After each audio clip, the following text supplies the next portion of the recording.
भूतिया चुड़ैल की कहानी। एक छोटे से गांव में एक अजीब सी बात हो रही थी। गांव के बाहर एक पुराने और सुनसान बड़ के पेड़ के नीचे रात के समय अक्सर अजीब आवाजें सुनाई देती थीं। गांव वाले कहते थे कि वहां एक भूतिया चुड़ैल का वास है, जो हर रात अपने भूतिया रूप में लोगों को डराती है। एक दिन गांव में एक युवक अजय आया, जो कि शहर से था और यहाँ कुछ दिन बिताने आया था।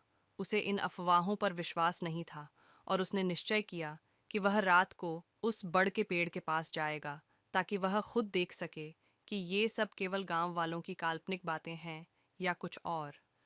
रात के समय जब अजय पेड़ के पास पहुंचा, तो उसे हल्की सी सरसराहट सुनाई दी।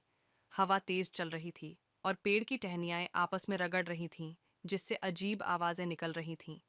अजय ने सोचा कि यह सब केवल हवा की वजह से है, लेकिन जैसे ही उसने पेड़ के नीचे कदम रखा, अचानक से ठंडी हवा का झोंका आया और उसे ऐसा महसूस हुआ जैसे कोई उसे घूर रहा हो। उसने इधर उधर देखा तो उसकी आंखें चौड़ी हो गईं।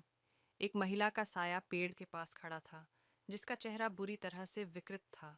उसके बाल उलझे हुए थे और आंखें बड़ी बड़ी और रक्त रंजित थीं। उसकी लंबी कटी फटी दाढ़ी थी और वह धीरे धीरे अजय की तरफ बढ़ने लगी। अजय डर के मारे हिल भी नहीं पा रहा था। वह बुरी तरह से कांपने लगा। चुड़ैल ने अपनी डरावनी आवाज में कहा, तुमने मेरा शिकार करने की कोशिश की है, अब तुम मेरी कैद में रहोगे। अजय ने कांपते हुए दौड़ने की कोशिश की, लेकिन उसके पैरों ने जैसे उसका साथ छोड़ दिया। चुड़ैल ने उसे पकड़ लिया और उसके सामने एक दरवाज़ा खुला, जो किसी और दुनिया की ओर जाता था। चुड़ैल ने उसे अंदर